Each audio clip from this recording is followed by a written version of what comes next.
plotting crimes. Why not just fix that underlying data? Philly police mapping crimes outside the city limits.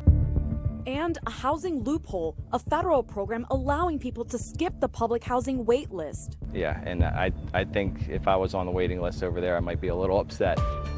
Then schools on lockdown. We do believe the trauma of these lockdowns are significant. But not every school is doing the mandated safety drills to prepare students. When did you find out about the schools not having performed the security drill? When did I find out? I think, well, when you started through your inquiry.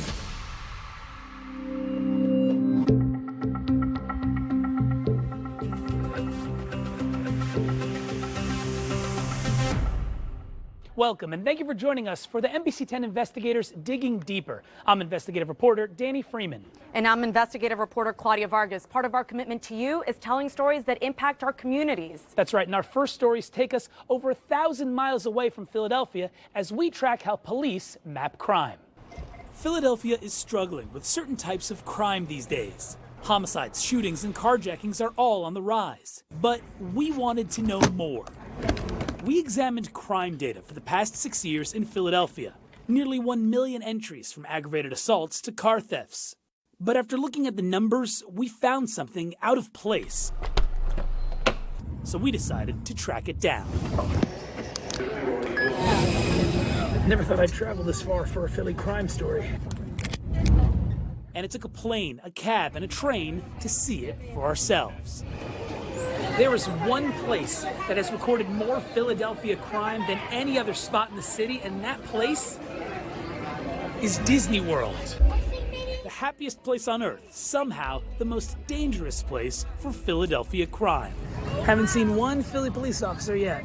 The NBC10 investigators found that for years, when the police made a typo or couldn't get an accurate location for a crime, the department moved the crime to Disney World. The theme park became a dumping ground for inaccurate data, which led to more than 5,000 Philadelphia crimes in the past 6 years plotted here in Fantasyland. No other location had more recorded Philadelphia crime. Since 2016, just past Cinderella's castle, Philadelphia police have recorded at least 16 arsons, 133 DUIs, 298 auto thefts, and 50 homicides, including the murder of Shanika Crawford's son. The pain never goes away or never gets better. You just have to learn how to live with it. North Philadelphia's Shanika Crawford lost her son, Shaquille Barbour, to gun violence last year. He was shot more than a dozen times, and his killer has not been caught. But because police recorded the address of the shooting as 1700 North 68th Street instead of 1700 68th Avenue, Shaquille's murder was moved to Disney World. What goes through your mind when you hear that?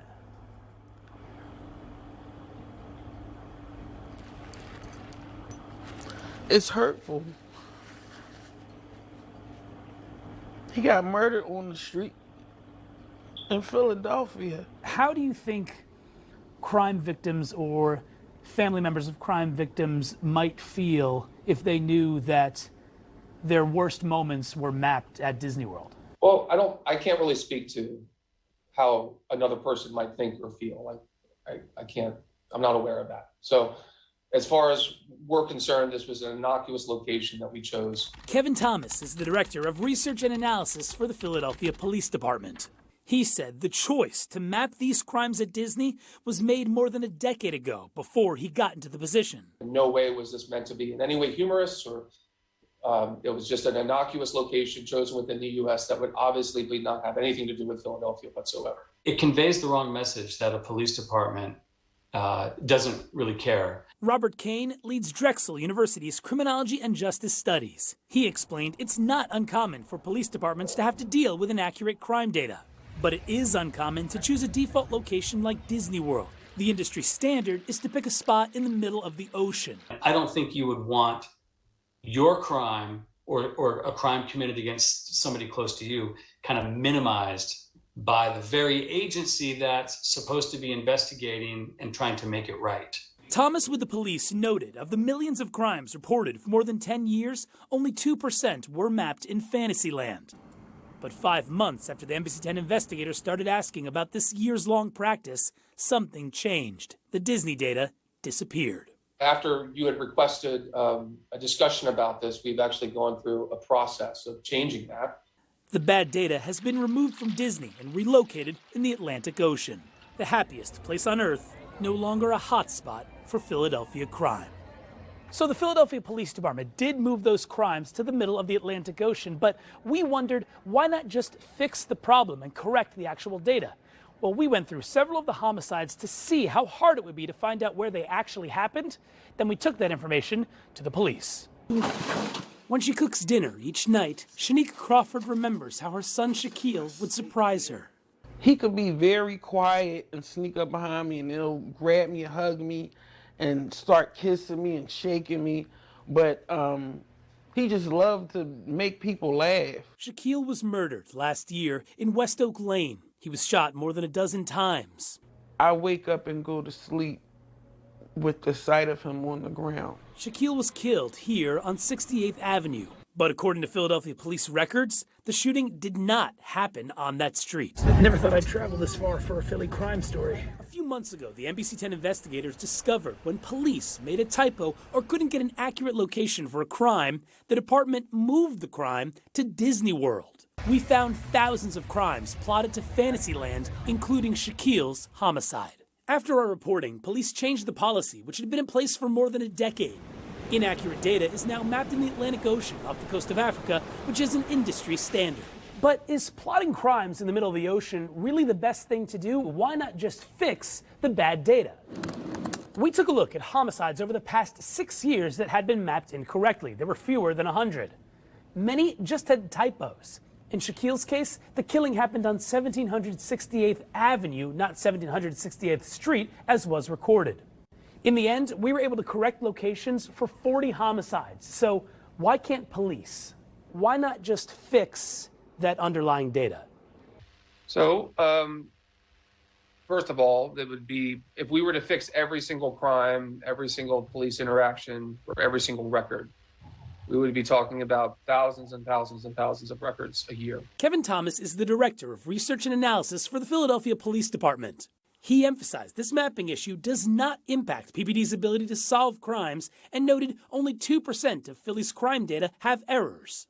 We discovered it was about 1,000 cases per year. If we want perfect data, right, it's going to cost time. And that's the same time that could have been utilized to create more tools and more apps to speed up investigations. Despite that, Thomas says after our first story, police leadership decided to manually fix some of the data. We are actually going through the shooting database to actually do just what you're talking about right now. We checked, and it's true. Over the past few weeks, the department has corrected several homicide locations between 2019 and 2022, including Shaquille's killing last year. Philadelphia City Council member Curtis Jones wants to see more done. You owe it to the citizens that pay their taxes. You owe it to the victims of crime to come back and swing back around and say, let's correct it, and not do the easy thing, which is send it off to the coast of Africa. Jones is the chair of the council's Public Safety Committee, which oversees the police department. He worries not fixing the data could lead to missed crime patterns or misplaced police resources. We need to deploy through budget a person that goes back around and checks and double checks when we have that 2% inaccuracy, so that we can get as close to 100% accuracy as possible. Now, I spoke with Shanika to let her know that her son's murder location was finally fixed after our stories. She was very appreciative, but of course she still hopes that her son's killer is caught. We'll continue checking in on Philly's crime data and the progress the department makes when it comes to fixing those entries and, of course, how it handles future crime locations. Coming up, a federal loophole that lets people skip the public housing line. Locked down, schools face more and more external and internal threats, but are they doing the drills to prepare students?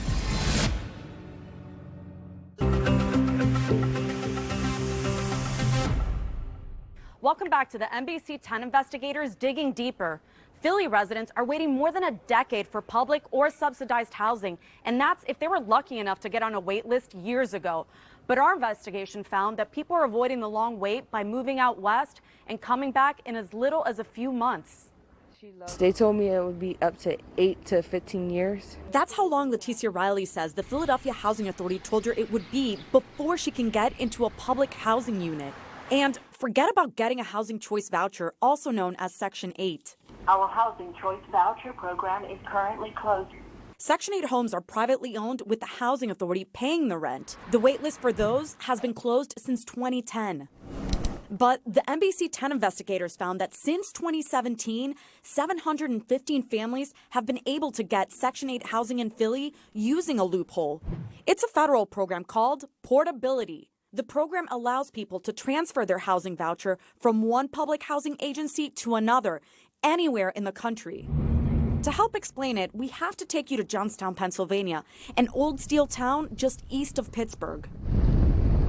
That's where we meet Zenzi Wallace Bay. She says she first tried getting into public housing in Philly, where she's from. I was on the waiting list for almost like 8 years. Oh, wow. So it was taking very long. Whereas here, I was on there for only 2 months. Once she became a Johnstown resident in the city's public housing, she got priority for a Section 8 voucher. To get housing in Philadelphia. Philadelphia is much more populated, has a much longer wait list. Mike Alberts is the head of the Johnstown Housing Authority. He says the Johnstown agency doesn't have a residency requirement for public housing, so people from Philly and other cities can get in. Some Philly residents will move into Johnstown public housing, but with another goal in mind. Once they've established residency, then they qualify for that preference to get a Section 8 voucher quicker. The wait for a housing voucher in Cambria County is usually a couple of months. So they come here to Johnstown in western Pennsylvania, stay for as little as a few months, pick up their Section 8 voucher, and then they port back to Philly and move into Section 8 housing without having to wait on PHA's list. The practice is allowed under the Federal Housing Choice Voucher Program. The U.S. Department of Housing and Urban Development sets the rules for the transfer.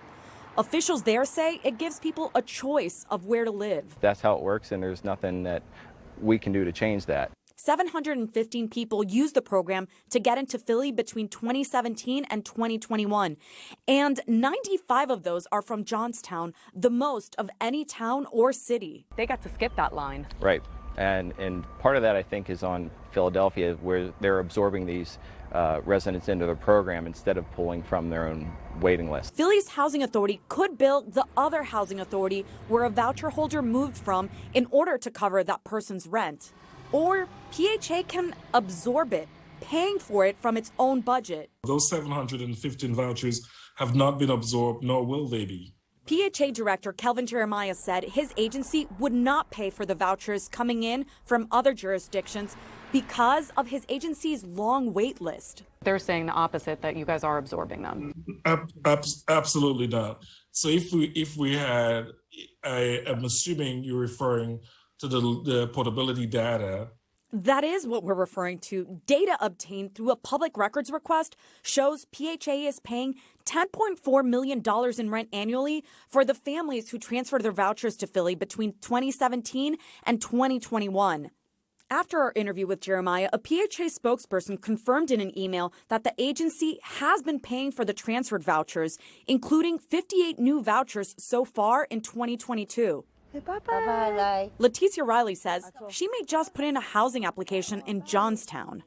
I kind of don't want to travel that far, but it's seeming like I'm going to have to because I can't wait 8 to 15 years to get a place. The head of the Johnstown Public Housing tells us Philadelphia Housing Authority is now billing Johnstown for people moving to Philly. And it's not just people coming here. We found that dozens of people are leaving Philly for places across the country, including one woman who was set up to live in Paradise. With stacks of boxes packed up, Tamikai Palmer said goodbye to her home for the last decade, West Park Apartments in West Philly. I've accepted that change is coming. The public housing complex is planned for redevelopment, and the 200-plus tenants had to be relocated. Many of them moved to other PHA sites. The head of the housing authority, Kelvin Jeremiah, says a few dozen residents like Tamika took the option instead of getting a voucher for the housing choice program known as Section 8. That voucher allows a person to find their own place to rent at a government subsidized rate. They can do so anywhere in the continental United States, Hawaii, Puerto Rico, U.S. Virgin Islands. Philly's Section 8 waitlist, however, has not taken any new applicants since 2010. PHA made an exception for the West Park residents since they were being displaced by the agency. Tamikai took the offer, landing in Hawaii in late June. Welcome to my humble abode. Moving from one city to another using a housing voucher is called porting. The NBC10 investigators found that porting allows people to bypass waitlists in other cities they move to. For example, at the time Tamikai moved to Honolulu, the public housing agency had more than 900 people on its wait list for Section 8. It can be years, and that's problematic. Anton Krucki is the director of the Honolulu Department of Community Services, which manages the housing voucher program. He says if someone like Tamikai ports in with a voucher already in hand, there's no wait. So they're already qualified with that voucher. We may have to put it in our budget, or we may have that public housing authority do it from their end. In Tamikai's case, Philly Housing Authority records show Honolulu took over her rent payments. Hawaii has absorbed the total cost of the rent and the utilities. Amen. That's $2,000 a month, she says. By Honolulu paying her rent, they're choosing to pay for her voucher instead of taking someone off their wait list. And for Philly, it means they have one more voucher to give someone on its 2,100-person-long wait list. You see, every housing agency throughout the country gets a certain number of vouchers, and when one family moves from one city to another, the question is who pays for that voucher? And that decision can have unintended consequences for people on Section 8 wait lists. According to records obtained through a public records request, Philly's Housing Authority is paying more than $1 million annually for 78 families to live outside of the city, including Florida, Ohio, and California. It's something that the program, frankly, encourages. We want families to decide where they want to live. If the housing authorities and other locations were to pick up the tab like Honolulu did, then Philly could move 78 other families off its wait list. Every one of our vouchers, there is a huge demand. For most of the 450 people who have ported out of Philly since 2017, the receiving agency has picked up the tab. It's very beautiful. Tamikai moved into a 2-bedroom, 1-bathroom apartment. It includes a mountain view and it's close to the ocean. Very quiet, subtle, and full of wildlife, full of birds that are just foreign, that I've never heard. These reports now have some Pennsylvania state legislators wanting a say into who gets into public housing. Our request for a follow-up interview with the head of the Philadelphia Housing Authority was declined. But a spokeswoman for the agency sent us a statement that says, in part, PHA will not participate in any prerogative narrative aimed at stigmatizing the population it serves. Coming up, the impacts of school lockdowns on learning. And what happens if schools don't do the state-mandated lockdown drills? Welcome back to the NBC10 Investigators digging deeper. Now, shootings and homicides have occurred at a record pace over the past 2 years in Philadelphia, and a lot of them happened during the day, which has led to school lockdowns. Well, we wanted to know how the frequency of those school lockdowns are impacting the youngest members of our community. Little AJ here is a happy kindergartner at Edward Gideon School in Brewery Town. But when his mom, Jessica Bloom, gets a text or a call saying AJ's school is on lockdown, it's panicking. You're scared. You don't know what to do. How can I help my child? What do I do? But even after the lockdown ends, the concern for AJ remains. It's a distraction. It's hard to pick it back up after that happens. So, yeah, I think it does affect the school. I think it affects the children. It affects the school, the parent. Through a public records request, the NBC10 investigators obtained records showing just how many lockdowns Philly schools have faced from 2018 to September 2022. The total, 342. Gideon alone saw 6. But lockdowns have happened across the district. In the 2 years after the pandemic closures, 64 district schools experienced at least one lockdown. More than a dozen had more than one. The reasons range from gunshots and police activity nearby to fights and intruders in the schools. But the records show the 2021-2022 school year had fewer overall lockdowns than pre-pandemic years. If you're a school right now in 2022, you're probably going to face a lockdown situation. It's just a question of how severe it's going to be. Amy Klinger is the co-founder of the Educators School Safety Network, a nonprofit that researches school safety. She explained frequent lockdowns can be traumatic for students. Consumes a lot of resources. It interrupts instructional time. You've got lots of chaos, lots of media attention, lots of parent anxiety. But Klinger argues lockdowns don't have to be disruptive if schools have plans. Because the anxiety comes from, I don't know what to do. I don't know. No one knows what they're doing. That's where anxiety comes from. We do believe the trauma of these lockdowns are significant. Kevin Bethel is the chief safety executive for the school district of Philadelphia. He explained in recent years, the district has changed how it executes lockdowns specifically to avoid anxiety and learning interruption. Now there are 3 tiers. A hold status means students can continue learning. They're just kept in classrooms during an emergency in the building, like a fight. A secure status means no one is allowed in or out of the building if there's a danger outside the school, such as gunshots. And a full lockdown means there is a direct threat to the school. Only a full lockdown requires stopping teaching, locking doors, and sheltering in place. However, the lockdown records did not indicate which tiers were applied.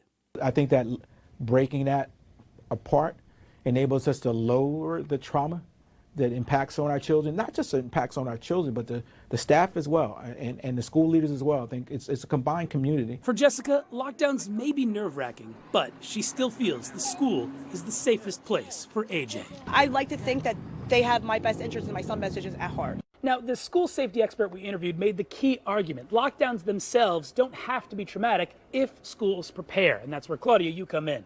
Yes, well, given the number of lockdowns the city has had, we wanted to see whether or not the city schools are actually doing the state-mandated drills.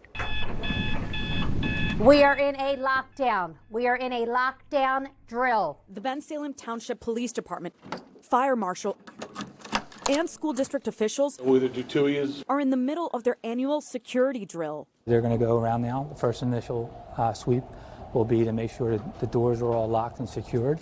One by one, each classroom is cleared as safe. Good job, guys. That's the whole point of these drills, right? It's just like practice. We're preparing, to do our best. Since 2018, all schools in Pennsylvania must complete at least one security drill each year within the first 90 days of school. This is commonly referred as a lockdown drill. The Ben Salem School District in Bucks County has 9 schools, making it easier to coordinate drills compared to larger school districts. Every school district should make sure that they're doing them. Philadelphia has 219 school locations in its district, and officials say making sure all of them conduct a security drill can be a challenge. But for district parent Idea Leach, it's no less important. It's kind of scary, but that's how the world is now, so you gotta prep them. So I'd rather for them to be prepped and safe than to be sorry. Her daughter is a second grader at Isaac Shepherd Elementary School in Kensington. It's one of 22 schools that, according to data obtained from the district through a public records request, did not conduct a security drill last school year. The Philly School District's head of public safety, Kevin Bethel, says some of the schools that showed up as not having completed a security drill did one, but after the school's mandated deadline. We have 5 schools that we identified that did not complete their drills last year. Bethel says an error report will be sent to the state correcting the data. When did you find out about the schools not having performed the security drill? When did I find out? I think, when you started through your inquiry. Bethel says that with more than 200 schools in an urban setting, drill oversight may slip. I've been dealing with kids being killed at my school, 2 homicides at my school. Guns coming into my school, shootings at my school, violence at my school. The district has not yet filed a mandatory certification with the state that certifies the number of drills done. That was due in April. That compliance ultimately falls to the superintendent. The State Department of Education is supposed to keep tabs on each district certifying that they did the drills. An official at the Department of Ed declined our numerous requests for an interview. In a statement, a department spokesperson said in part, PDE could initiate the educator discipline process if there was a situation where that was warranted, but we're not aware of that being done in the past. I would hope the first step would be to reach out to the school district, aid them in whatever is keeping them from being able to do that, and then, and progressively move towards different types of discipline. PA State Rep Gary Day was the main sponsor of the bill that led to the drilling mandate. Man, I didn't think we would need legislation to tell people to do this. I thought this would be obvious. The punishment for not completing the drills is a misdemeanor crime. All safety team members, if available. Back in Bensalem, Rush Elementary Principal Joan Ritchie tells us the district plans out all of its drills before the school year starts. It's second nature here. Okay. And from your understanding, what would be the consequence if you didn't do one? Oh, I don't want to find that out. The district safety coordinator says if they miss a drill date or do a drill past deadline, she contacts the state to let it know, but insists the drills all get done. There's no excuse for anyone not to do a safety drill, not to do a lockdown drill. There's no excuse for it. Why not? None. It's the safety of our children. The Pennsylvania Department of Education tells us that the day after our story first ran, the school district filed its overdue certification. That report shows that 197 schools did the state-mandated drills out of 218. Well, thank you for that, Claudia, and thank you for joining us for the NBC10 Investigators Digging Deeper. I'm investigative reporter Danny Freeman. And I'm investigative reporter Claudia Vargas. Stay up to date on all of our stories by heading to NBC10.com/investigators.